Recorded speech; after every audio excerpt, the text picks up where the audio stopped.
Yeah, this video and all na niji all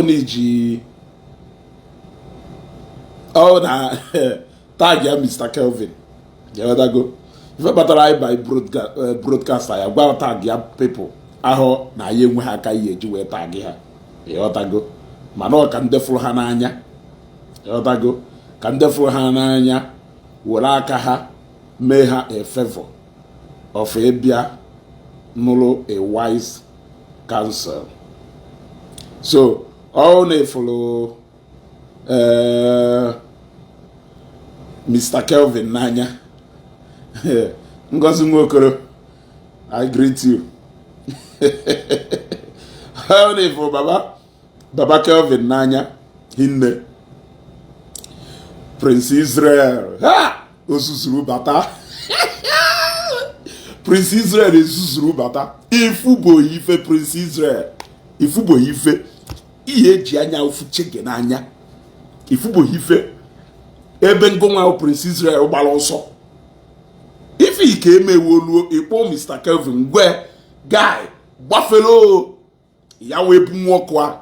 Ebe ngonwa Prince Israel gbara ọsọ. Onu nwa debela ahụ no nwa ndị isi ekwo n'isi ono na ati isi onata. Onye advice ono oge unu kwalo unu jikwa aka unu we advice onwe unu.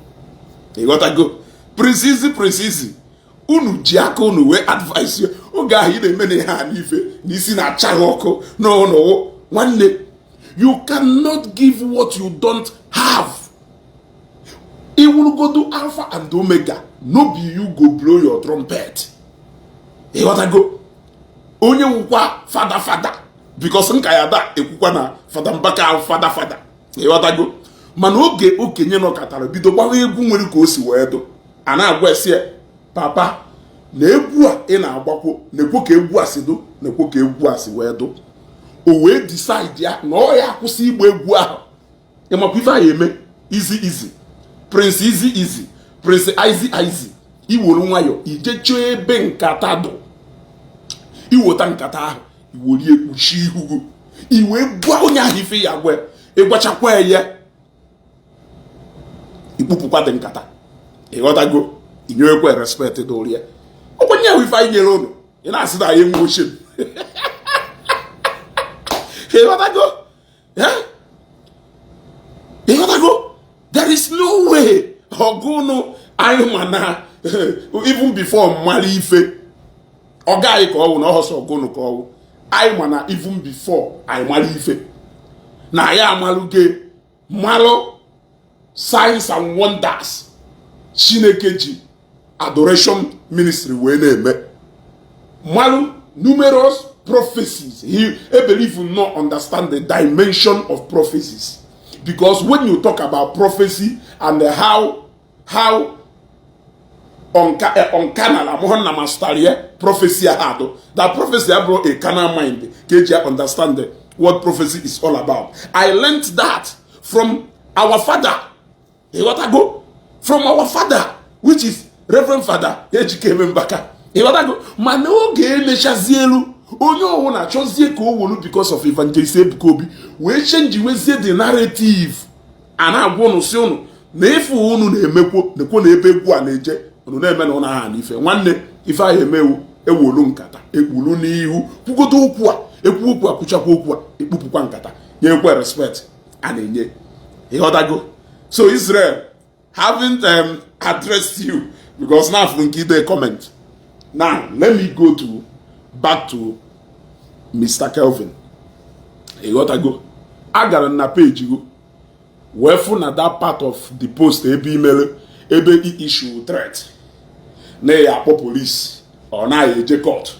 Na ya use legal action. Agent na page where for need delete go here. Ogi delete sharia. If he mesiri iwu, iwe de long epistle.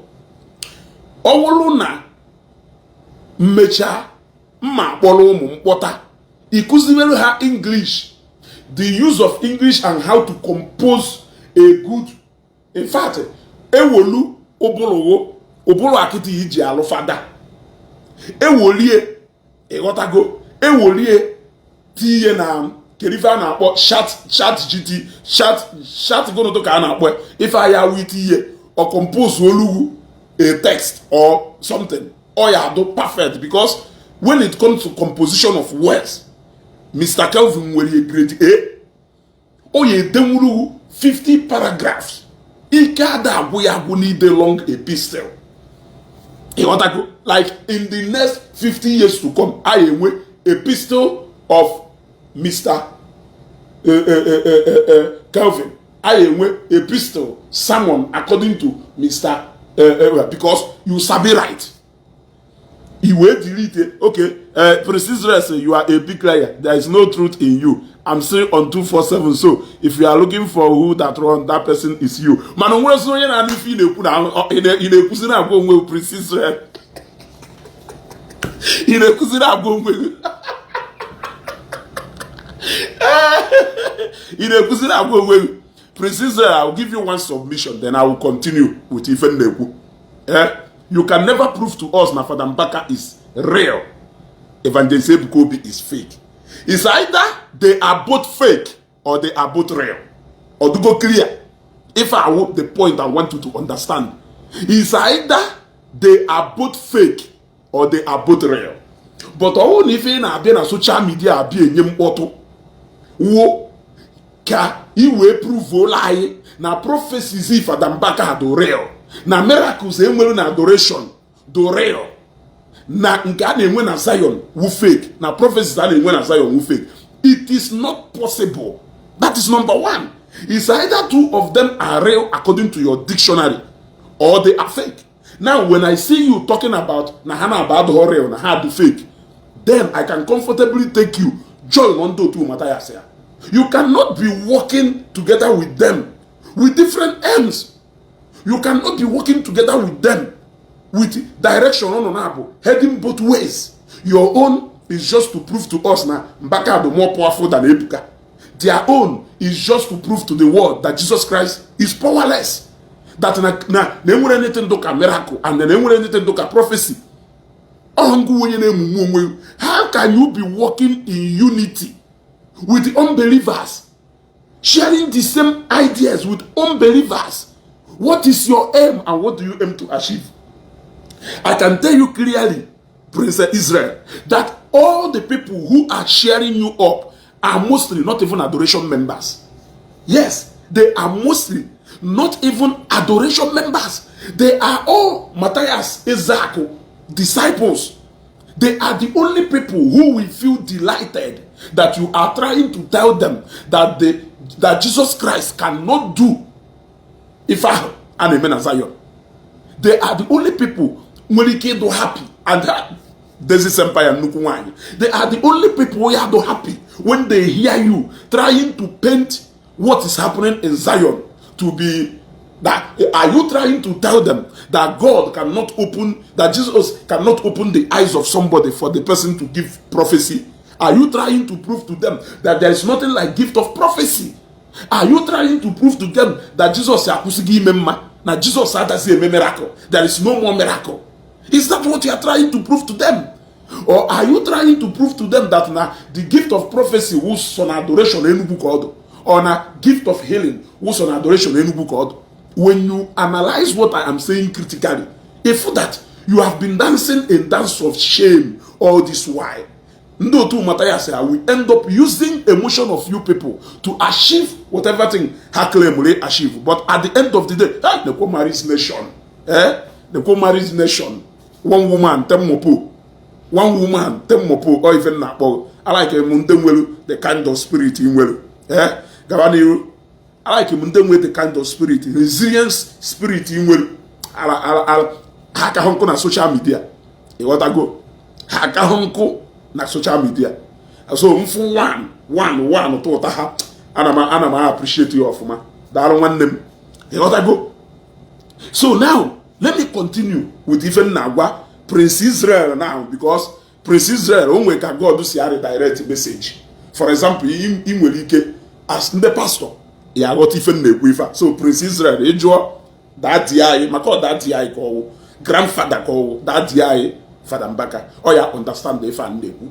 O nwere ka ihe esi wee prepare message n'abalị ịmountụọ pulpit ozugbo.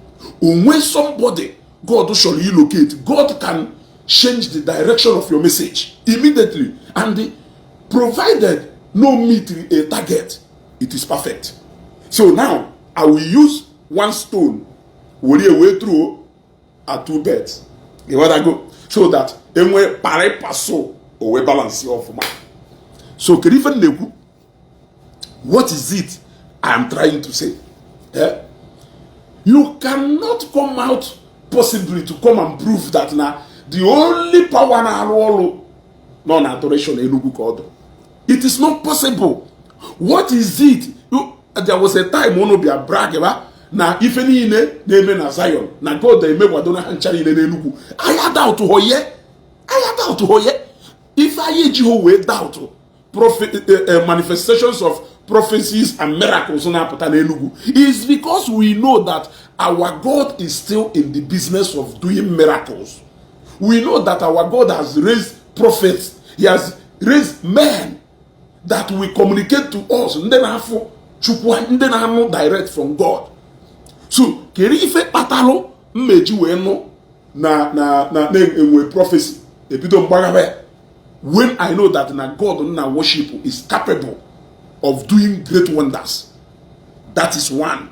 But in your own part, you think that the only way you are going to prove that Evangelist Ebuka Obi is more superior, that Fada Mbaka is more powerful than Evangelist Ebuka Obi, or that Evangelist Ebuka Obi do fake, Fada Mbaka do real, is by aligning with people going to destination hard of Nwebe. Believe me. And that is why in recent time, Unubidone patronize her. I got disappointed the day Fada Mbaka mentioned the name of Evangelist Ebuka Obi. Mention the name of Matthias Isaac. Alter here by saying that now sometimes no they feel ife Matthias Isaac. That is called emotional manipulation. He simply want to patronize Matthias. Ka Matthias feel na father nye go ye recognition. Go we nyeri aka noruzie in one place. We to azie Evangelist Ebuka Obi ishe.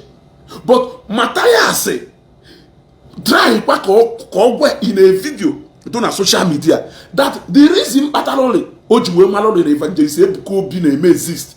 Who because number one ako Fada Mbaka back to back. Evangelist Ebuka Obi we be near where one warrior. That was when he even changed the direction of his message to Evangelist Ebuka Obi. Have you seen? So what it means is that no one nife Matthias that what it means is that now 100% of Ife Name adoration Enugu will fake and arrange. You got a message in there. So on a wutem nampota for somebody do Prince Israel who claims to be a Catholic, who claims to be a Christian, trying to collaborate with the message of unbelievers. To please who? To please God or to please Satan? I don't want to waste much time on you. Unless you know for see them because he they asango iwena muta. Now to DJ Kelvin. All na mpụta na social media one or people. Ebe from ana ma afuzo. Adrom perfect. Ase na God keke Satan nke si ade ekwu ifa that God had the shoes the chosen. Ke go si ke si ekwu this thing. Even no nyala. Even no nyala, God can pass a message no nyala, and that is why it is important for you to always pay attention to the message more than you pay attention to the messenger. Remember the regular saying by Peter Obi, I learned this from a madman, and he has explained to us how he learned exactly what he's saying from a madman. Go ogwara go say na mgbe a na-ezu ohi abịa anapụ ndị mmadụ ife n'ọpụ iwe ka o wee bịa with the security team here to come and analyze the situation na-eme n'ọpụ iwe ka mgbe ọ bịaruru ebe ahụ Evangelist Godwin I greet you mgbe ọ bịaruru ebe ahụ no a madman na-ala ahụ ebe a bịakwutere ya wee gwe na ndị a na-eme ha nalụ mmadụ ife ha esi ụzọ a wee escape o na ọ bụrụ na idochie ebe a na ndị a enweghịzi escape route ha nalụ mmadụ ife ha gbawa n'etiti ila ndị agha ejide ha o wee nwụrụ ya o wee wolu the message hapụ the messenger wee lụọ ife ahụ ọrụ n'opi weka esnasha mana opi weka na enweta result ka ọ na-enweta result. The answer he is seeking bịara from the most strange place. Now let me, yes, he doesn't choose the qualify, he qualify the chosen. Thank you very much, so that you know that na message is not ọnụ ma pụta na ọdụ ka nke si n'ọnụ onye amụma ịmahụ wee gwa Mr. Kelvin wee gwa that the battle you are embarking on no ọ bụ very important n'ije jụ ndị mbụ buru ụzọ wee gba ọsọ that a threat will fail you. Okay, my threat will fail you or you disappoint. In fact, mgbe ichuchara threat ya ka ihe chigatakwa n'ikpeazụ regret why you issue that threat. Omelu konomehu. You came out thinking that na ikwuo issue legal action or na threat na ọ ya atụ mmadụ nga na onye ọbụla ya gbafere mgbe ahụ ikwuru ihe ọkụ wee over. Even some people if you na ha na support we call you at that point to tell you na nwanna this is some becoming of a prisoner. Okay, kiyesizi we na and they believe na discussion do similar to this Gallo before you came out again. You came out again. I don't want to say shamelessly. You came out again. You deleted that post, but rather a back is here up with a long epistle. Each and every na-edeli fa nwere time. Eda agụfi na-ede. Ndị na-edelu long note yi na-ede. The only thing ha need to read n'ọnụ Jesus Christ fake. Blah blah blah blah. If not Jesus Christ, evangelism go be fake. Evangelism go be tombon. So nya if I had to interested ide ha dohore di ego ya. Ka mgbakwa eziokwu. Ha dohore di ego ya go. Ikwuo they are only interested in the caption.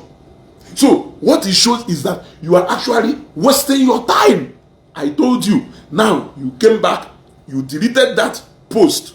A gazette, a long epistle. Although I say na if I hidden, na people are interested in if I hidden, ije contract yamaka.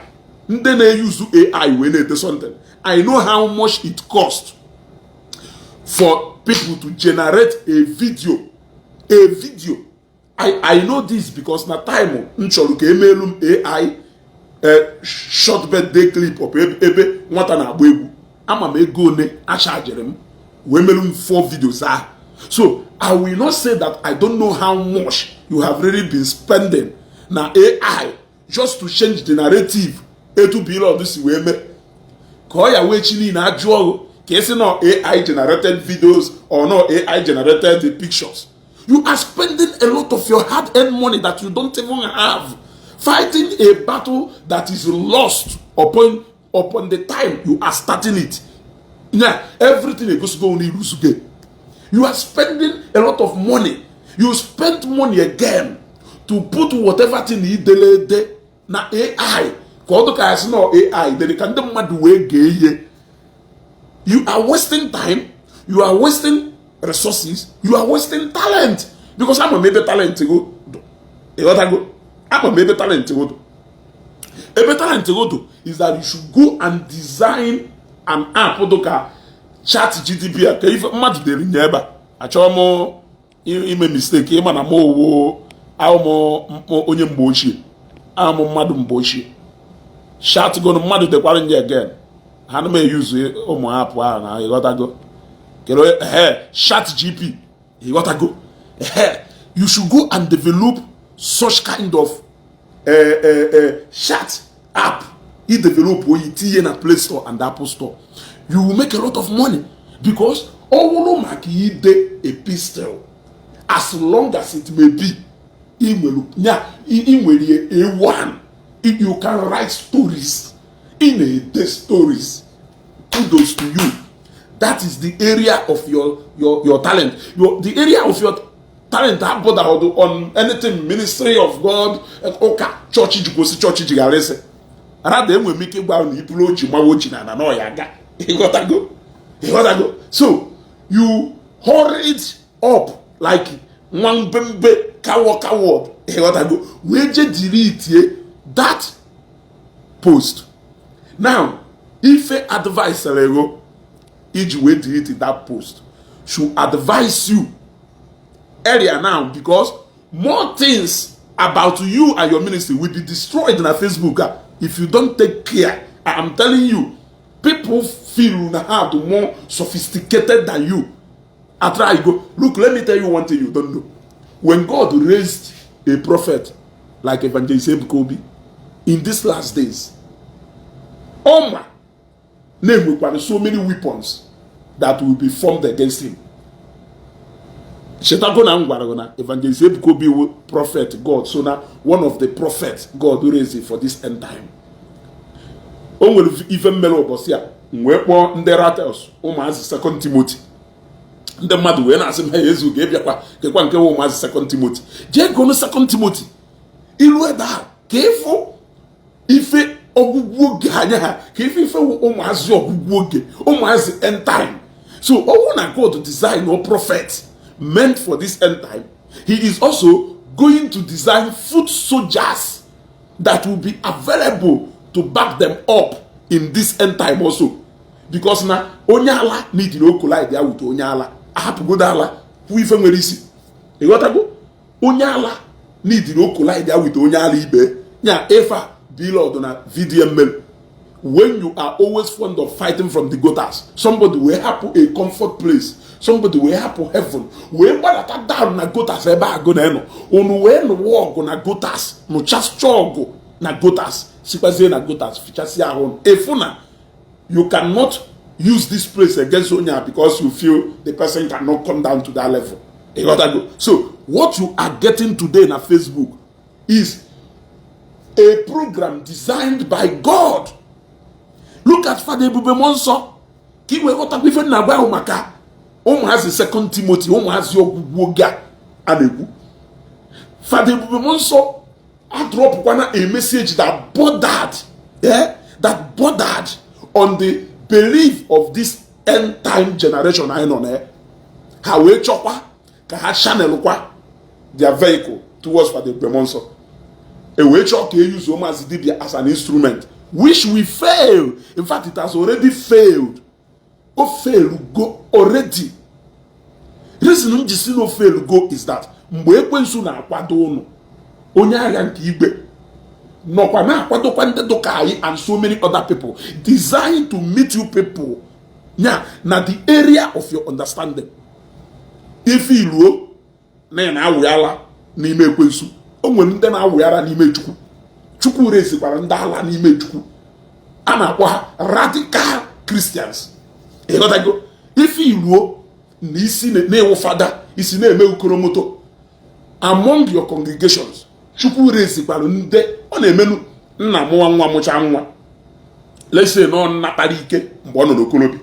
Ọmụwa nwa mụchasịcha nwa Chineke ejekwa na ofu nwa ma ọ na ụmụ ya na-abụ pakaịkwa tu ahụ wunde ya kụziri na old age na ndụ ahụ o biri n'okolobia na ọba ahụ, because that is the only time ọ ya afụ the effect ya ka ọ ya afụ ife ndị nọ around him experience n'aka mgbe ahụ ga na-eto okolobia.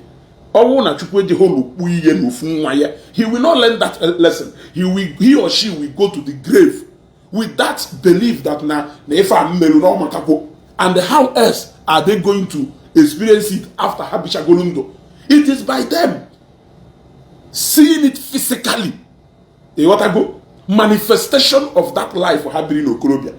They will see it physically in their old age, so that they can now begin to advise the mother sekana pata oga ifuzie ha na emezio yo maazi ka ewe na advice o maazi na they will now be teaching out of experience.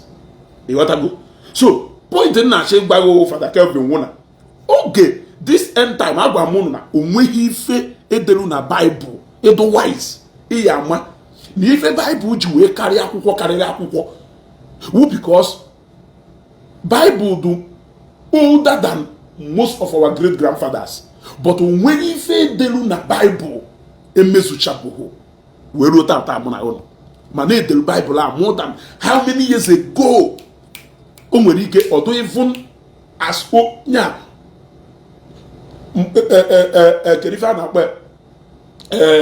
modernization and science and technology. Umwerike Bible do even older than science and technology. But even in this jet age, I know, even in this age of science and technology, if you delu na Bible how it did more than years ago, is manifesting now. Kingdom is rising against kingdom. Kingdom is rising against kingdom. So many things said in the Bible can now manifest it today. That is to show you that Bible is not just a dictionary. Bible is not just, and it is the book that has never been updated. It has never been updated. It has never changed. And by change. In fact, also you get meaning no room for amendment. Also you get room for amendment. Also na diki na-etinye ka na-etinye na ndụ, diki na-ewepụ ka na-ewepụ na ndụ. So ndị doka Father Mr. Kelvin and ndị otu ha ndị bịara change the narrative of that Bible. Are you people not seeing how God is beginning to remove if I were to spice up ministry on? Most of you are becoming more regular. Prince Israel no here. I made reference to Father Mbaka. Yes. Many years ago, somebody like me, before I mention that name, I will make sure namu nene chali ifeni nene chori ikweku. What I go nene chifeni nene chori ikweku. Yeah, before me ku ifeni chori ikweku. But today, how common can it be that even what I carry no 4 years, what I carry no 5 years, what I carry no 10 years, can now mention that name and say whatever thing actually may equal about that name, that one whatever consequences in a filial that person. That is the manifestation of that scripture. For you to try to reduce the power of God, for you to try to reduce what Christ can do, for you to try to take away the potency of so many things. Bible derumeru Jesus Christ jiwe wulo ibe jiwe kawulu eze kalilinde zenine weluota.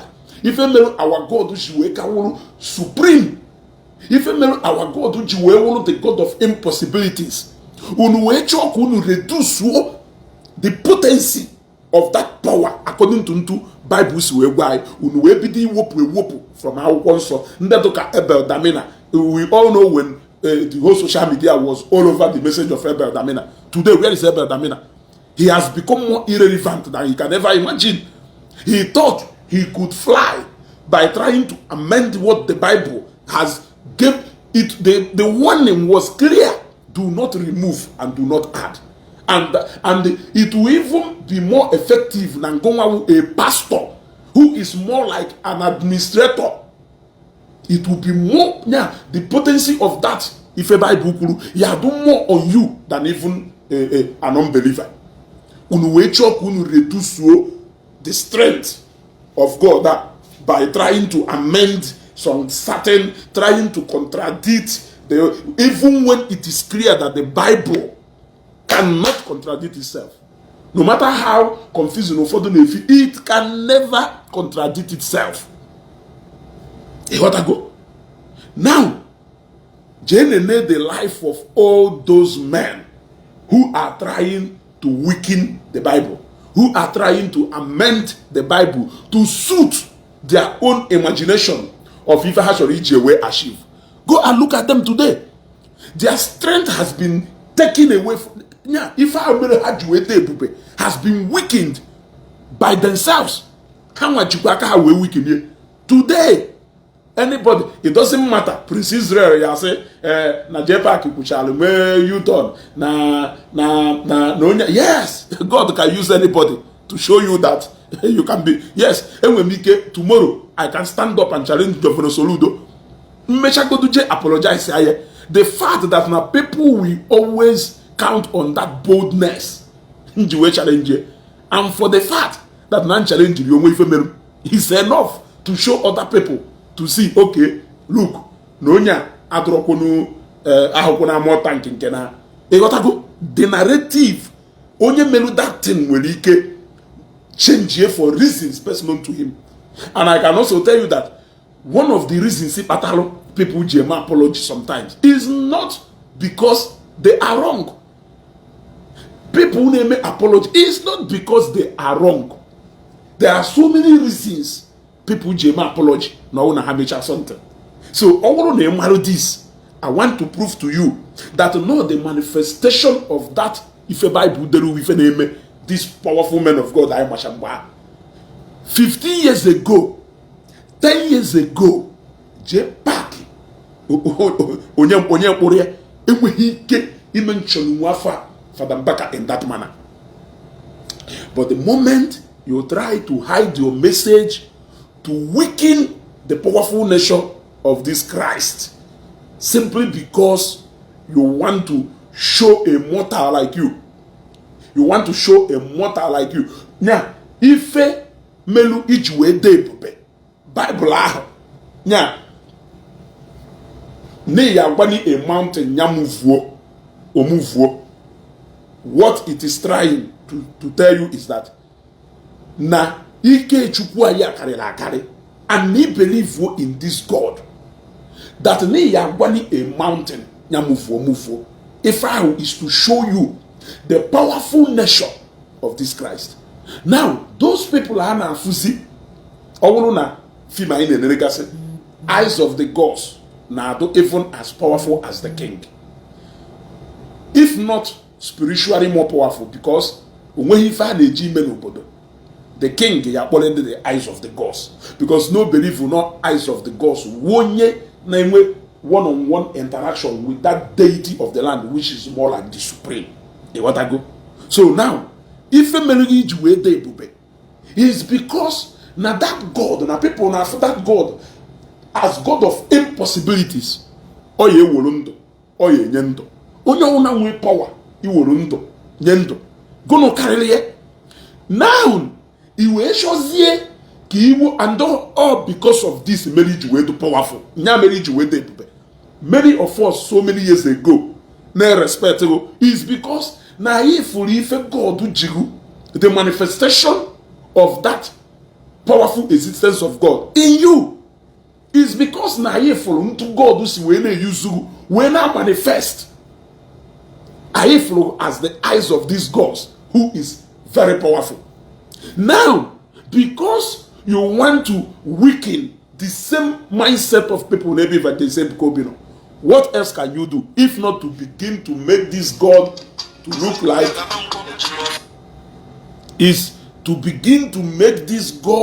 to look like this God is not really as powerful as we thought? Because if not because of that, tell me if an amen as Zion ministry is supposed to when of course God has used you to do almost the same thing. Evangelism could be a puta. It's not God I are capable of use mad web Kelu miracle I amen as Zion ministry today. Is saying God I use me. Tell me there is nothing. So the moment you started weakening Bible, you started weakening God, so that it can place evangelism could be to be like people began to see you less. Onyawo na diki ine tinye ka ne tinye na ndo diki ine wopu ka ne wopu na ndo e watago ebito tinye we wopu ani mendo today obele nwadu 12 years can now buy camera totoro golacha a boy or a girl who cannot even mention your name ayenweni fear he mention your name. Go and check mgbe ahụ ekwuru na ihe do hakim tiri fada ife Father Mbaka we punye how many people objecting those days? He was powerful because when he said something, people now for God, that God has spoken. I have here now Father Mbaka go. If people now for is that God has spoken, he got to go. Now today, I wish that same incident during the time of Ihedo Hakim can repeat itself now. You will lose the election because no Trifa. It can never happen. That is exactly the effect of if people doka Fadu Gufa Neme. And that day I will still be giving him that respect. That day Father Mbaka, because nobody what we want is for the church to unite. It is only when the church unites that we can show Matthias Nando to her where they belong. But the church cannot in unity. Matthias say, "I kunime." Now, how they kunime today at all is because they are planting go seed of discord among the brethren. How we take is the advantage of that. Father Mbaka nye message. Matthias he buru ye fly What is the message? How can you use the message of Father Mbaka to justify the message of Matthias? If there is unity in their message, then to whose glory? To the glory of God or to the glory of the devil? Princess said, I hope we are here. And the photo feel Mr. Kelvin. I hope you people are here listening. The day Unuluzu respect many people as the priest of God or as the servant of God. What did they Unu decide the weaken the powerful nature of Christ because of evangelist Kobe? It was jealousy that brought about all these things. You got to go? That brought about all these things. So you resorted to threat. Let me go back to Mr. Kelvin. You resorted to threat. If one of the threat could not fly, and of course it cannot fly because of even Gwalago. Ka ekwensu na design ndaga because all end time. If I follow generation aya Second Timothy. Now generation aya anything can be possible. So how else can God not prepare his house for a time like this? Have you thought about that? A time when somebody can stay in his bedroom, wolu social media, or no kaketa, Geno and side ahemelu, mbaha at a hotel Rwanda, that Geno and side ahemelu na Rwanda cannot happen. It cannot happen. Mana God mana na na then technology had to go just like it do on now. What I go. So God man no prepare for these last days. Prepare one day you are ready to meet the sophisticated we and Paul to develop for this last day. No that nanto to ya to finish within a twinkle of an eye. Oh God, Jenene Hotel Rwanda. Simple radio message. Simple radio message. Merune actually put up a tribe. Imagine no one or kaketa. No one people can be ignorant. No one God they create awareness. Raise a man who can be alert enough, sophisticated enough. Each other are together. And when they are that boy gentle, onye why no yellow no chuku de velundahu. When they are the budo, people look I made them in far. I need the head God design of Parandah. When they are not only why they chuku design on that. Manu will dana for radical believers. And the ndana do radical ahokwa ha ofaduni me ha nwere ike ha ye quote numuru more than 20 verses in the Bible, but how do radical in that belief? You got to go how do radical in that belief. Now ebiana our armed forces today on the no office na ejeni huaga Ghana police today on the no office na ejeni huaga no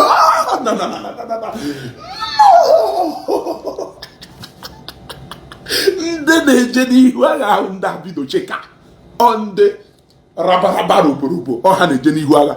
So Chineke kwadoro unu ya ọfụma and they all prepare in such a way that na iyiri akwa ọcha pụta akụọ. Iyiri akwa ọcha pụta akụọ. I have to be honest with you.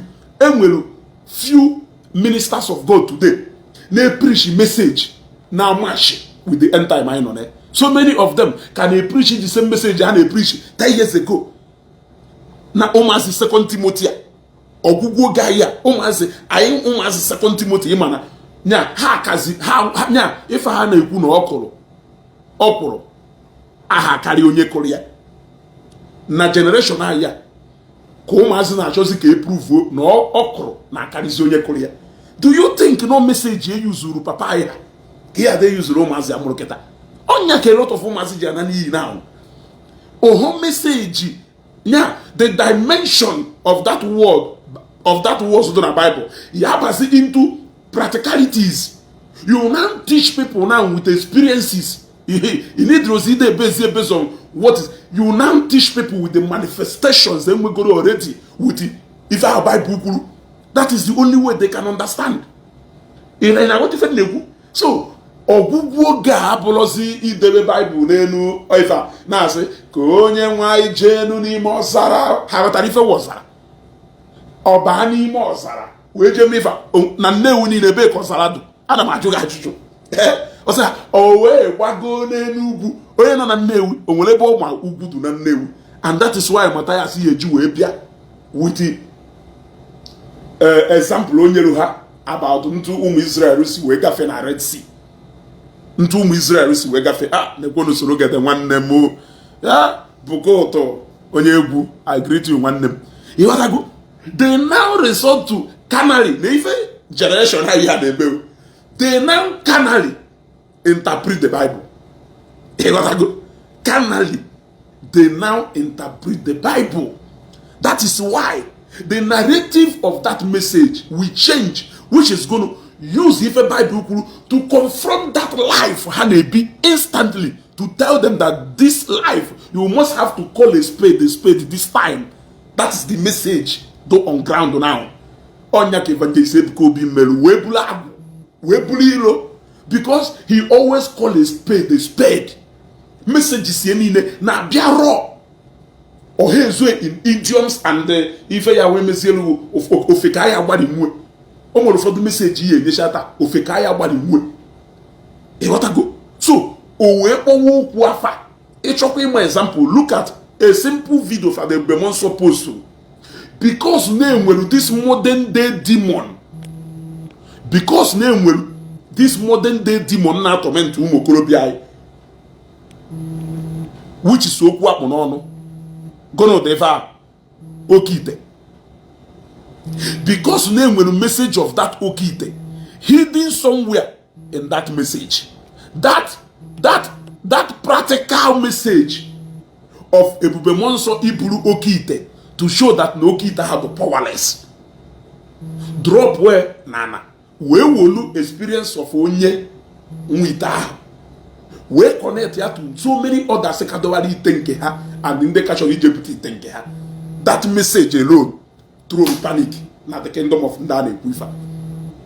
Hana understand that kind of message na this end time, and the in a zone na message ya be like that. You cannot get generation here. You cannot get generation here. He made an illustration of saying that na Emmanuel host we from he said that narrative alone became more important than the message in what has happened. That is the generation I know. And if I would the major crime of Evangelist Kobe, reason is because generation here actually cannot confront with the realities of life in AP. You want to go with the realities of life. Each message in this end time.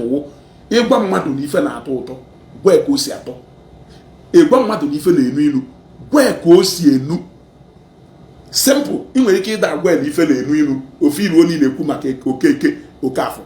Eko higher na area rebo body sikinisi. If you lose break it, lose immediately. Be direct after you. Man, I need a general message or don't the mother can say okay. The moment he your message to hit one person or two, now that congregation, therefore now How can that message fly now without ekwensu ejehu manipulate mind of so many other people who devela ha na ha o shepherd? We wolu jealousy and okuka. Waiting in mefa. Devil now began to use them to manifest even in the church. So, Mr. Kelvin, I will advise you. Na wo eyanu mu ogwa mo wa wezugo na akwakwa yeta echo empty the whole army barracks do n'obodo a empty the whole police station do n'obodo a mo na yo no ogu ahụ do beyond you ya no nwe nde mechiri ọnụ no ile onwe fa. How many bishops ka efuda na alụpụtalụ na akpọ evangelist Ebuka Biafra? How many bishops na Nsukka diocese or Nsukka diocese, bishop of Nsukka diocese kelafe or kelafe do for the sake of Father Okunelele, or bishop of Enugu diocese for the sake of Father Mbaka, ozuzu atụrụ etinye n'aka kpalele ihe kpọọ ya afa. That is the extent in Nagwa that you cannot fight that way. In these last days, what we need is practical Christianity. Practicalities. Yes. Or if any in these last days. You cannot tell us that God is powerful without people seeing that power. Oh no, na nwanne nwoke do powerful. Na nwa anwa metu aka nwanne nwoke emefa ndalo ukurisia onwefe nwanne nwoke mere. How else can mezi we ma? So our God na this now manifests some way through the art of prophecy, miracles and otherwise. That is the only way Oyeju will go send them mother that he is God and he's still God. Just for lesson to be learned. But people should also see lesson in disappointment. Appreciate that message. For me, Ogo wona mada na eme travel. Mwe disappointment n'ụzọ. Oge na Lagos last time. 1 week, 8 days exactly in Lagos. I went to Onitsha.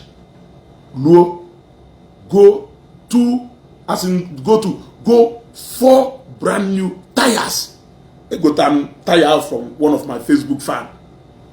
I bought 4 brand new tires just for me to be ready and sure that on another Lagos na my problem, because no game na bata ofuta ya mo gbakwara n'ụzọ and I yapu far, just no good state, not too far from Lagos. It's but a million so that day. Click on like and love na this video. Tire mgba mo ma feel okay no mukolike or wolo na tire all brand new tires. What I go, God being so kind na that early morning mana maka God ya work if any or die onya kanja so na also ni inwe one-on-one understanding with this God. Ni inwe one-on-one understanding with this God ablo nedo your ability to quote the whole chapters in the Bible. Yes, it's not that na to punch at every program and in a church. Ohonya meluni will one-on-one understanding. Only na joke once in every month. Manoka we one-on-one understanding with God and on anyway. I know. I'm na report to the program. So keep keep clicking on like and love. All share about the program. Share here. They cannot suppress that message. Onya kapejima juekado.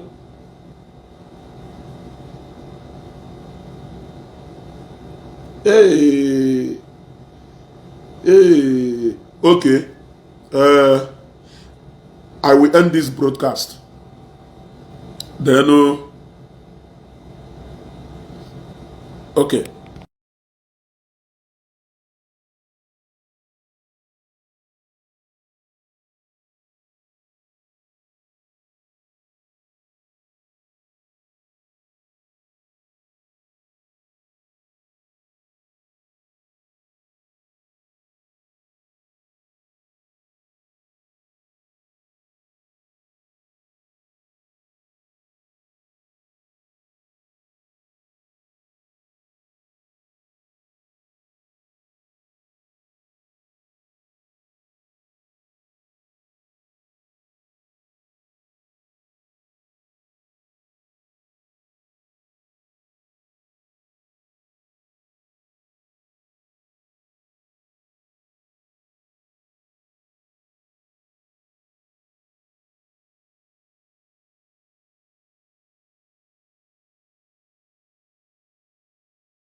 Okay, so let us continue. Echetakwa m ebe nọ. Kene ebe nọ. Somebody should remind me ebe nọ. Kene ebe nọ. Kele ebe nọ. Kele ebe nọ. Kele ebe nọ. Kele ebe nọ. Ayi, o nwere ebe meseji ya nọ na-agbada. O nwere ebe meseji ya nọ na-agbada. Ka ebe meseji ya na-agbada. Somebody chetalụ m. Ọ nọ nwere n'ebe a na-awọchi. Do chetalụ m. Cheta m ebe nọ. Cheta m ebe nọ before.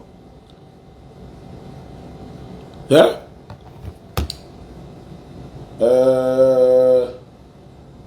Okay. Ọ na m echeta ha then enwere m ike bidokwa from somewhere.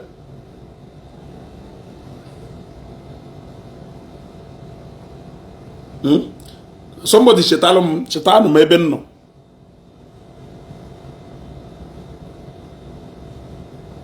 Okay, maybe enwere m ike nwekwazie redirection. Share this video, click on like and love.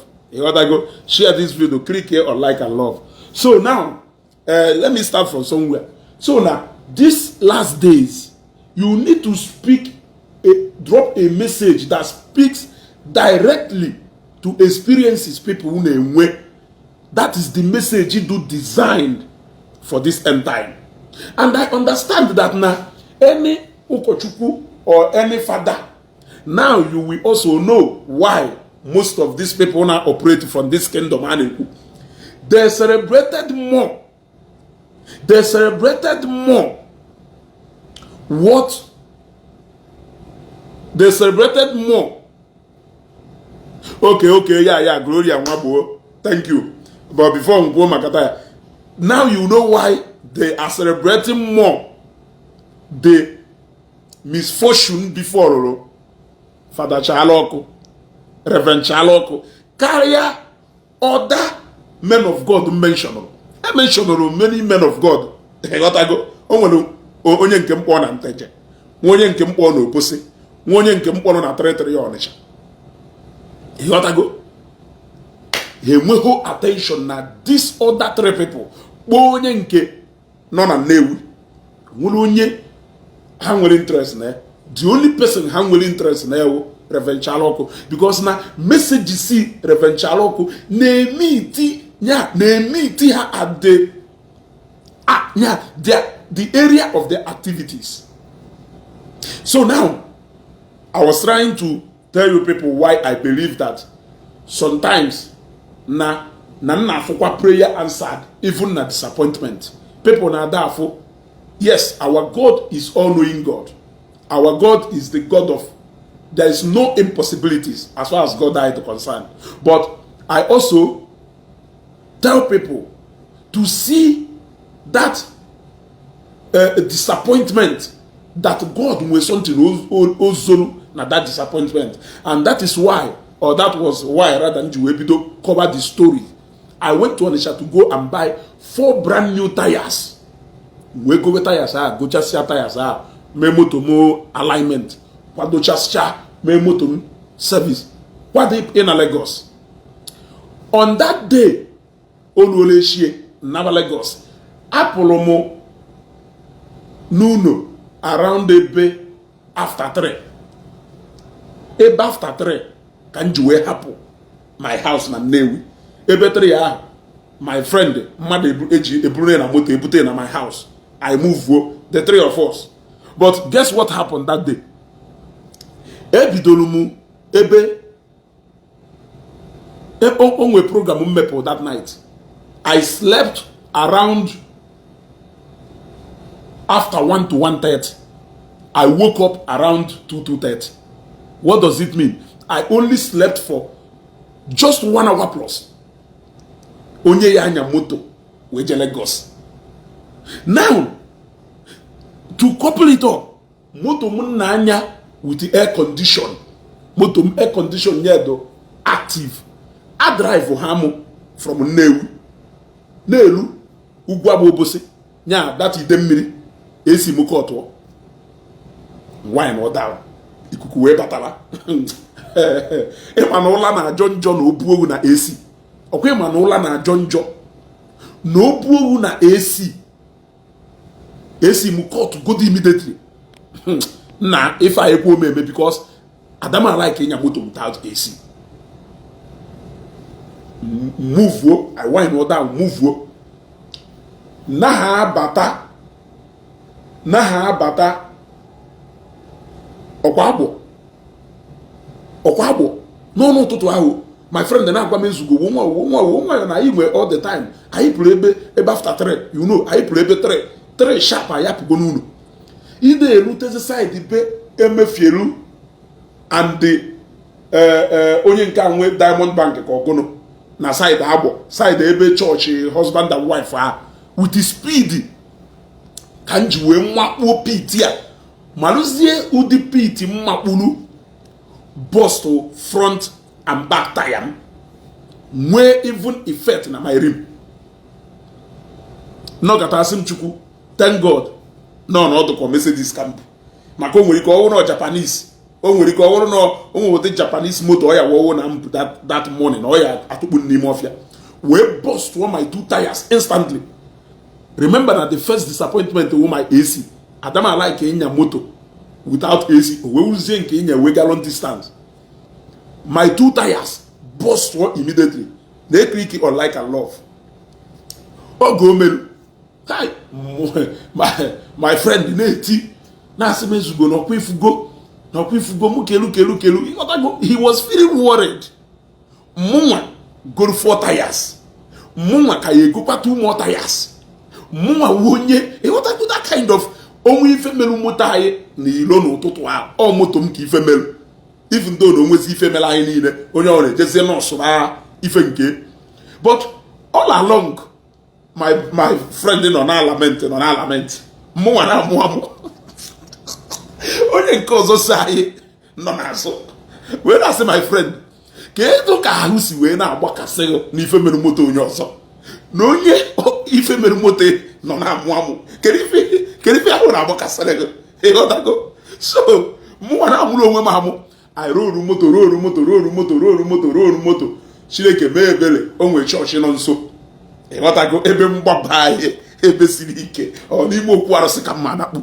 Nwee fu church husband and wife are direct opposite. Be emefiele. I will not put him eba we gwa security man biko ka I no eba shoot to fozie. Shoot to fo. Nwebe n'ime abo also ba n'ime eba e mana jemecha goruze tokumbo tire na abo. Ti na moto. Ayi nwere delay because time I ji we hapuzie eba who eba after 10 to 11 guide we hapu eba. My friend na asizi mu nezie no nse no. Time I pull ablo a problem.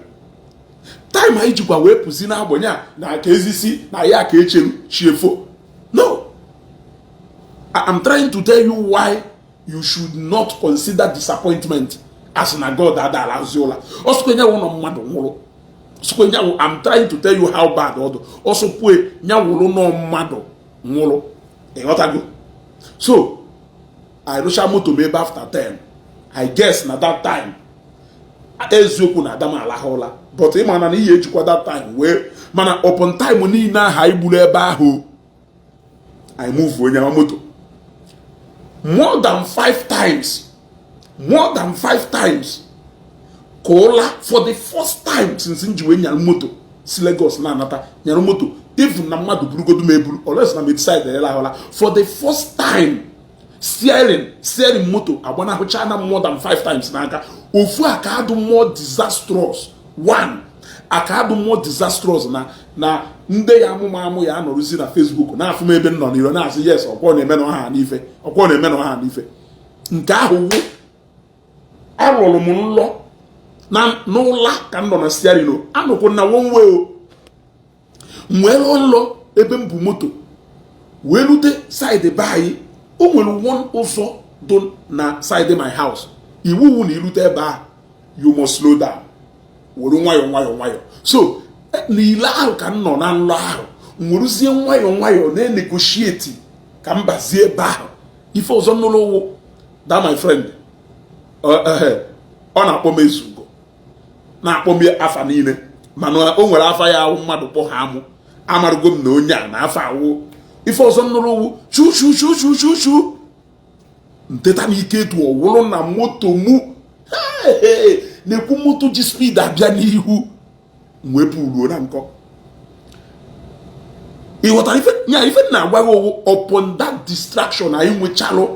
Imagine ife a ka eme na ọ wụrụ na that spirit nji wepụ na anyị ji spirit ya nyarụ moto wee na-agbago ife a merụ more than how many times. Anyị lukwa n'ore paaki ya n'ore nsi na onwere ike nricha nri detenu anyị baa ribe nri richa nri pụtakwa bai not too long from ebe ahụ anyị riri nri the same thing repeat kwa onwe wee paaki ya na nkọ wee sị my friend nyata moto, my friend nyatazie moto wee lahụzie ụla for just 10 minutes. 10 minutes ya ka nlaghachi ha n'ala ụla, my whole body my whole system reset ya na chigatakwa back ọfụma.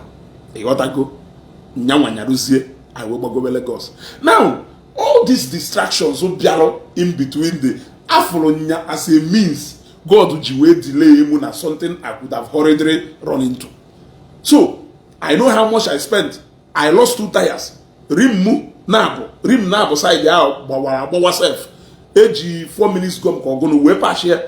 Ndị nọ ụbọchị mbịa ala dịkpọ maka ebe ngokwara taya na ala dịkpọ. Ndị nọ ụbọchị mbịa ala dịkpọ ife spendere wee gogharịkwazie 4 brand new tires and the rim wo 1,80,000. All ife spendere ụbọchị mbịa ala dịkpọ 1,80,000. We go 4 brand new tires, then we go 4 brand new rim do na moto nketa. Now you see, gbakọ ihe with nke ngolu na Nnewi, gbakọ ihe with nke ahụ spend na ife. But all those disappointments, afronya as a neglect from God, afronya na God jiye, we prevent them, and I have more of such disappointment. Nka mbatalo so na nke m gwarụ siriri werere onwe ife melu, and before m pụọ akpere say God please na nneju unu enwego m so many of these things. What I go, please I want you to make me to prepare myself if una nwere ike ime ka nwe delay. And reason nji wee kpe ekpere ahụ na mostly in Lagos na abata o nwere convoy na dey sobe, so no nwere ike nwekwazie another of such disappointment again na onye nna dey sobe convoy ya nwere ike filuo na delay movement of personnel already n'iro. So we say God please na ma chọọ any of this disappointment plus na move my father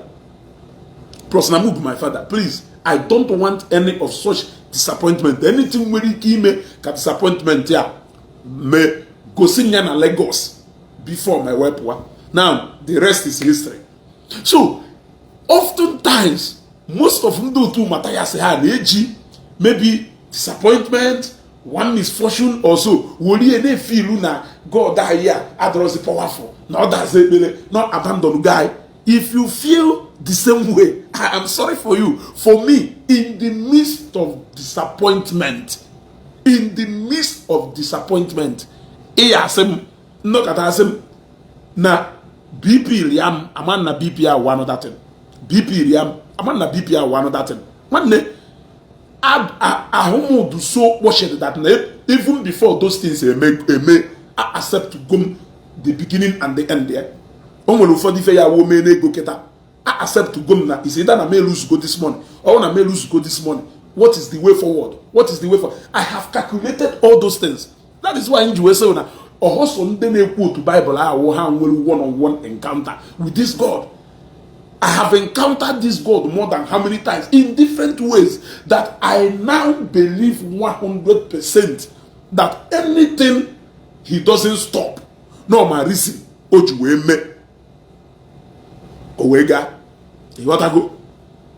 If Lilian ever, even those people like bido no toto la bido la chiji ha wepo. Pokwa nilo. If mekwa accident yeme. Let me tell you. Still, even Kerifa na onde divers are neje rescue mother and me.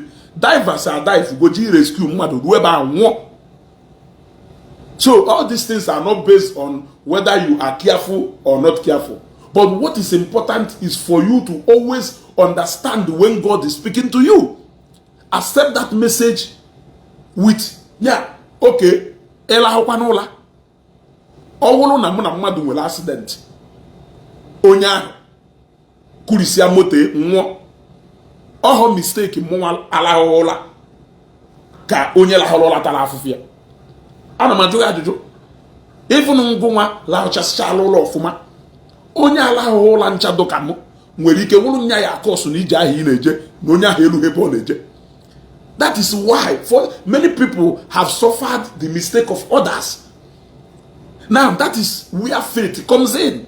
But to pray to God to always make you to understand. God can visit you in different dimensions. It can even come through disappointment. But always believe that there is something hidden ahead of that disappointment. That is how you can have the knowledge of this God. So that's why I'm from that all these things.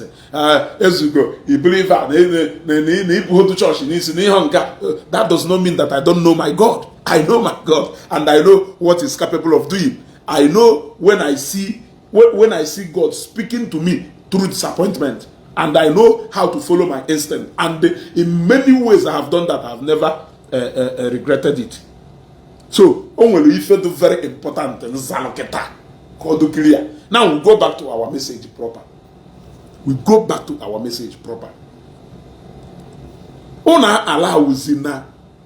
I understand that in recent time, the preachers are now trying to do rofo with some message of Matthias, but to the glory of who? At the end of the day, if ni project yaye na obolo chukwu ya na lotuto. Iman, you are doing that to for your own benefit and advantage. You are no more placing God ahead of everything. So that's why when I see the conduct of some reverend fathers and the following ministers of God in the African how the product of that end time. So I just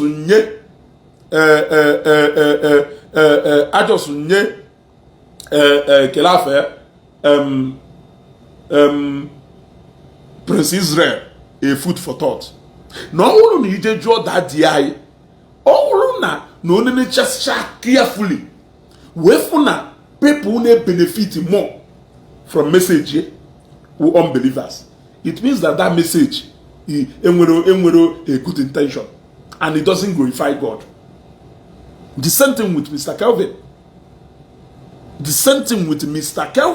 Mr. Kelvin, go and check those people who are praising you. Go and check those people who are clapping for you. They are mostly unbelievers. That message you are giving, you may think that can bring your evangelism down, but it is not to the glory of Almighty God. The kingdom of darkness we even have to glorify day after day.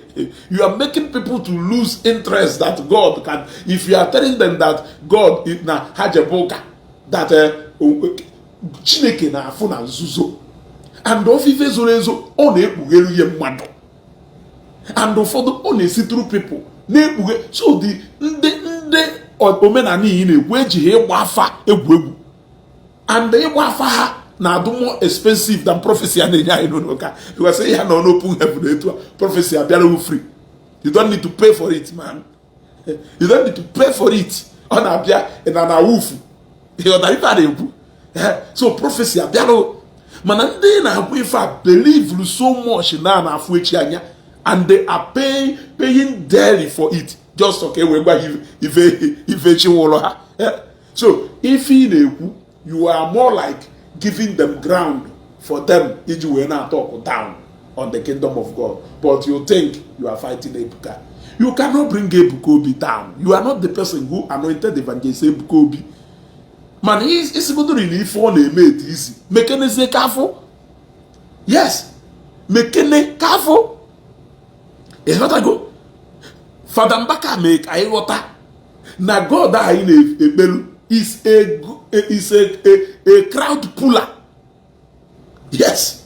Shokanje go see message na ebuye ebo okporo Jesus say a crowd puller and agwagongo na-enye message m na-akpọ Jesus na-akpọ God na-akpọ Ifa.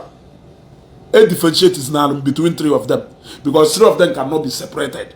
They are three, God in Trinity, they are three in one. So what the concept of message in there, God very clear. So all of this God a crowd puller.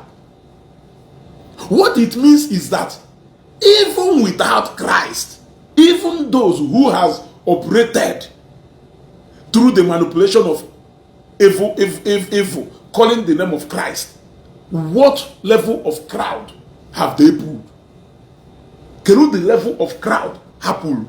What is happening in Zion can only be put together by God. And I'll give him a credit also now, Father Mbaka. Now, in the way you name adoration, it can only be made possible by God. Dibia gwologo iji wee pull crowd ah. Dibia gwologo iji wee pull crowd ah. Efi ojuru nkwo. Crowd one na bia be. Number 1. Crowd one na bia be. Number 2. Is it no fake arranged prophecy and miracle? Keji we nwike bia to the number of those people not there. Enwere ndị na-atụ ọrụ na-egwu wayo ma ndị na-alụ ka n'obodo a. Ọ dị easy convince mmadụ. Ọ dị easy convince mmadụ. Ọ dị easy convince mmadụ where onye ahụ ewo confidence etizie n'ife ahụ ya na-agwa. Ọ dị easy iwe megide eme mmadụ 1 million, megide eme mmadụ 2 million, megide eme mmadụ 3 million, megide eme mmadụ 10 million, megide eme mmadụ 20 million. Ọ dị possible. Ma ndị n'obe ndị ọcha Mr. Kelvin na-akụziri ndị mmadụ na gọọmenti ndị na-ebe gọọmenti n'ọdụ ka gọọmenti ọwụzi ha nọkwa ebe ahụ na-esikikwa the face of this God na Nigeria ebe. So anyị afụchago meseji unu niile. You want to tell us that I know God, and good enough, most of these people not obodo oyibo because the people who can be able to put together 5.something billion in America, it is clear to you that they are not hungry people. What it means that Nahano na two advantage. Number 1, Hano in a Western country, every government is active. Number 2, they are also doing very well for themselves, which places them on a second advantage. Yet, they are still seeking the presence of that God. Government non America fail go imelu ha. Owewurusie mmadu. Owewuzie chukwu ka ha mara chukwu ya emelu ya. So when you put even this altar and na Zion, the husband and wife wotalo or 700 million kogon ha no na Nigeria. Ha no na Nigeria. And then they would have that kind of money. No comfortable no, but they be fano. Government to functional there. Hard very functional themselves. Yet they are still giving in that magnitude to God. What is it they are seeking for from God? I believe go na American government or na any government of Obodebehano. I am here, and now the money Hamwelu cannot do it for them. What is it they are still asking? Was in the mother no say go a week kana yochuku. Enwere onye nwechasịchara ego nwee ife niile mana ife ahụ ọ ka na-ayọ ọ mana ife ahụ na nwere any human being ya nwere ike imere ya n'ụwa. It can only be God. And ọgwụgwụ na mmadụ ya eme it can only be through the appointment of God ka mmadụ nwere ike iji wee mee. So if unu mma aside physical jealousy unu na-ewu, there are more unu na-edere ịma. Even when you are in a powerful entity like a Catholic church, as Mr. Kelvin, you are still unable to push any narrative. So, malo how difficult, malo the resistance in a way trying to push this narrative in a push. Malo kodo, malo zie ife memuri evangelist Ebukobi ojuwelu temu na level ebo no ifa. And you think it is by tumbon pro if you know. Oga, owu na enwebo physical testimony. Akụkọ people call onwe ha. People are calling onwe ha akụkọ. Many testimonies na-eme people ji abịa Zion. Ablodo nke ya na afụ na screen. Ọ nke people na-eshi ya n'afịa. Ọ nọrọ n'afịa. Ya na mmadụ ba nkata osi onye hey mba na oke ife dị otu a melumu. Nje ebe dị otu a. n'ife mere ịghọtago n'obodo oyiwo n'oge ife dị otu a mere. I've had instances of where many Zionites call me on phone to share their testimonies with me. So many of them, they cannot be counted, and the whole of those testimonies, none of them are going to scream. Many of us in which I go our personal encounter with God of Zion, about the same God that but I believe we don't have in different dimension. Now on apple to affair na Zion.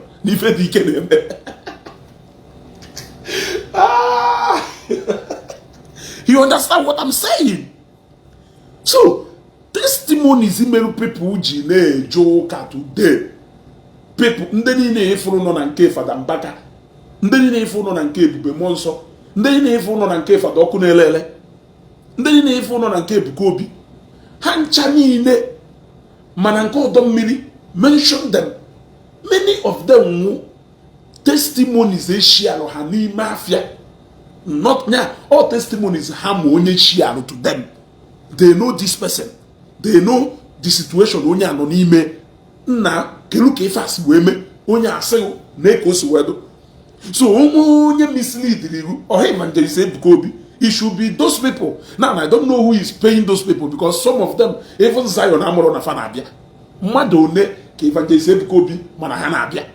Ijekwa na nke Fada Ọkụ na-elele n'uke ịbata n'ime ebe a, mmadụ one ka ọ na-ama na-abịa dia custom. Okay, ngụ nwa na-atụ afịa, mmadụ one na-abịa na shop ga-egolo afịa ka ịmagodo na mmadụ n'idiri ide ewu one-on-one interaction with customers ya.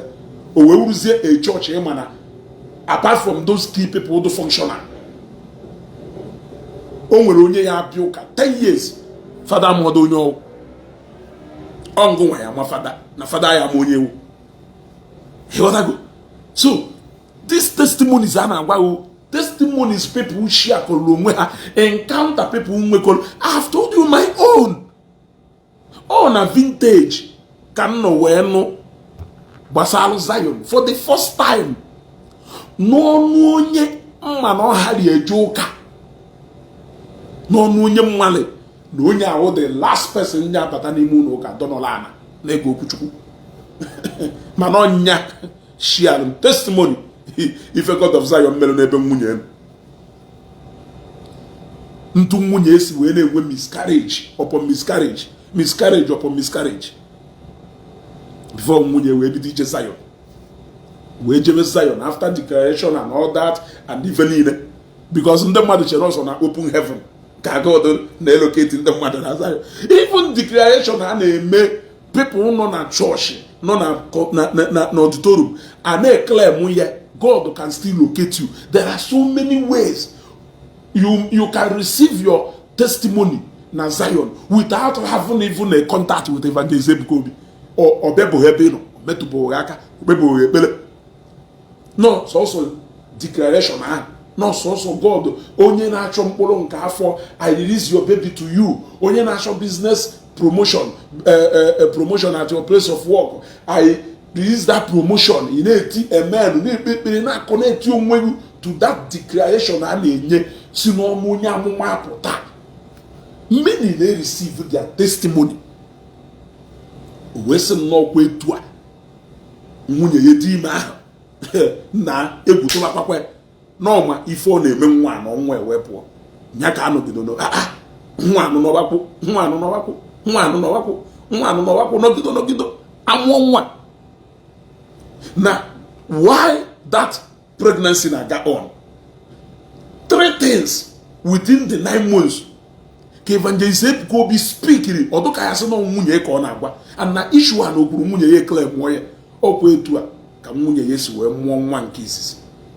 Mụọ nwa nke bụ wee mụọ either the third one or so. Ka ha nọ na. O wenye m advice na vintage mgbe ahụ wee gwa m mgbe ọ na-enye m advice ya self anụbo nwaanyị.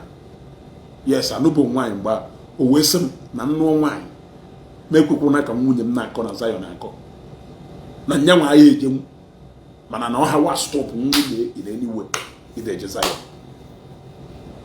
So mo encourage nwunye m nya jebe Zion no we reason o ji wee gwa nya jebe Zion. You see?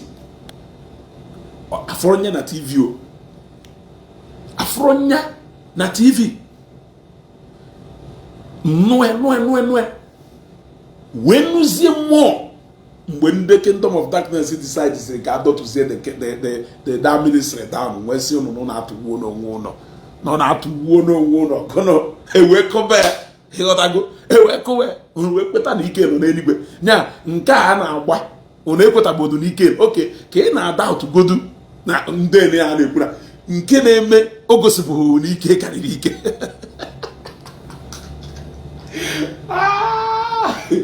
Hey, Vigono. Shoot the Fokona. Get out after 10. And they will know later. We'll come back again.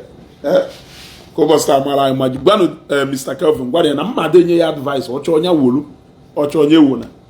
Or go on, I know. It is not good that Naptani Munoka or work within the body of Christ. When they are dancing and can. Because that in it is not healthy. It is not healthy. What you are doing is not a healthy competition. In the sense that na your favorite priest indirectly. Okwo ekparicha nna unu ilo. Ekpatakwazie ka ebia gwakwazie ndị mmadụ na nna gị work ibe. Well, no. You have told us even na na-eme and ya mmadụ gị for na-eme. Nwere ọka ibe ọwụ. What even na wow. So I can't see any point you are trying to prove ebe evangelist Ebuka Obi no. Allow him.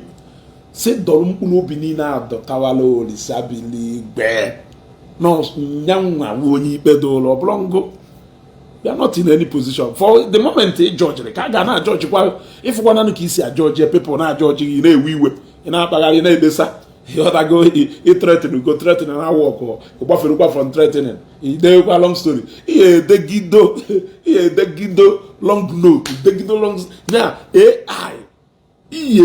Yeah, I look into AI video. It can go. Okay, but you are up against.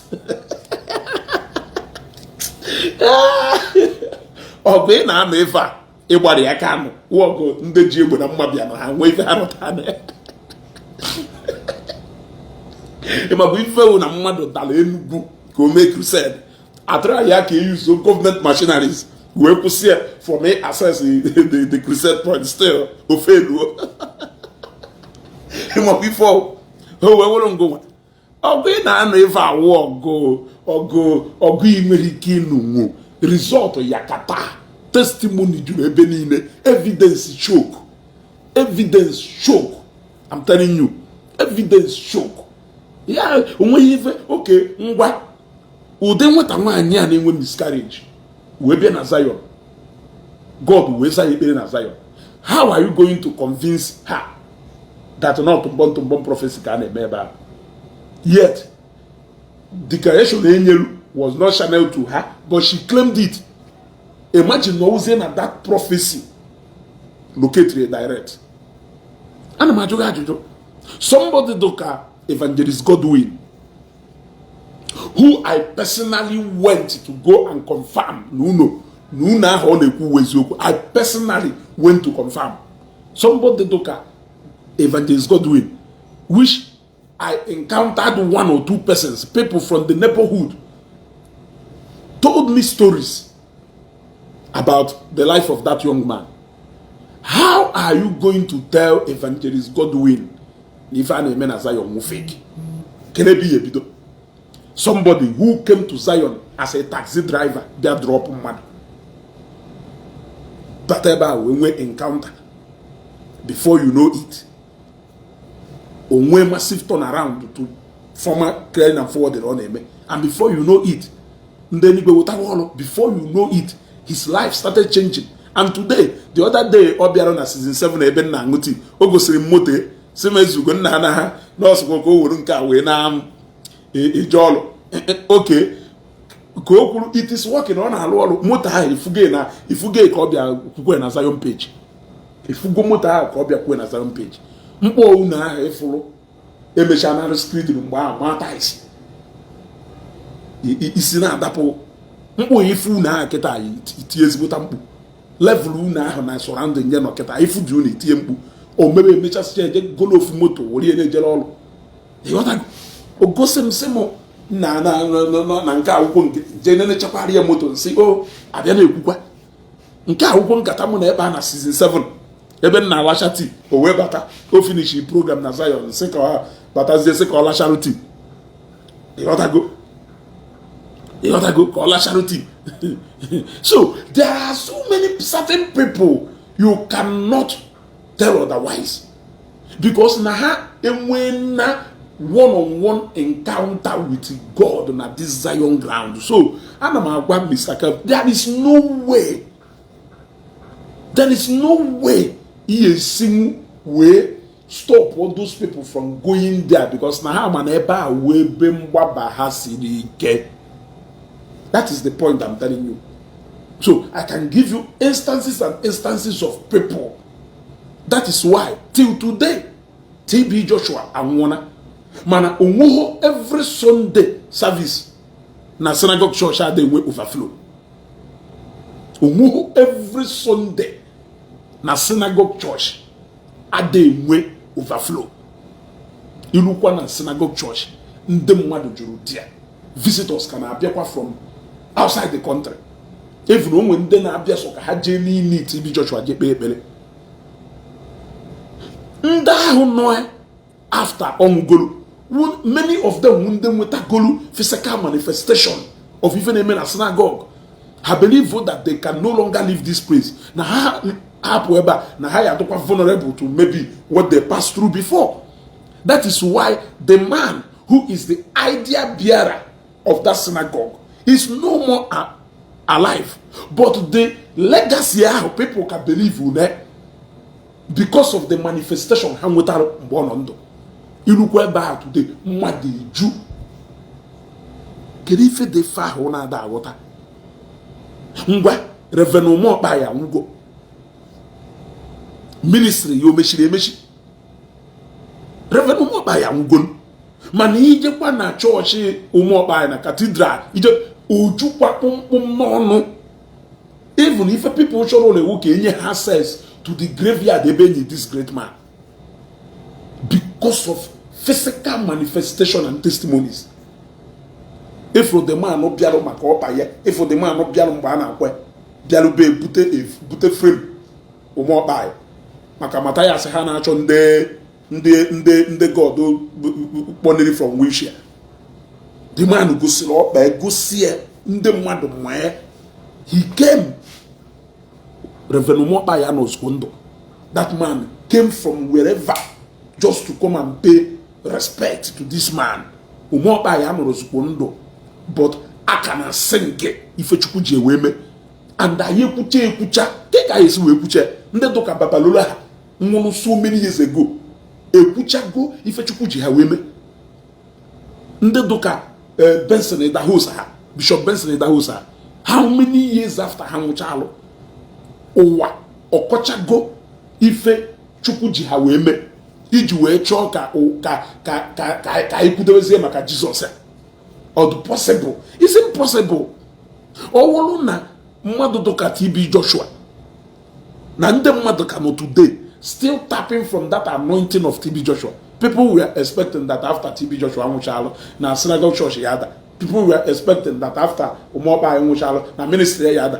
People were expecting after Idahosa ha nwụchalụ na ministry ha ya ada. Ndị dụka Babalola mentioned them na ministries ha ya ada. But till today their ministries can grow from strength to strength. Kedu ife dị ife ahụ ka people in that place. Mmadụ aha na ebe ọdụrụ comfortable. Mmadụ ada anọ ebe ọdụrụ protected. Ịghọtago? So kedu ife dị ife ahụ if not because that they have seen result. Ịghọtago? So I think at this point I will be ending this broadcast here. Ka Chineke were aka gozie okwu a. Baa n'afa nke Nna na nke Ọkpara na nke Mmụọ Nsọ. Amen.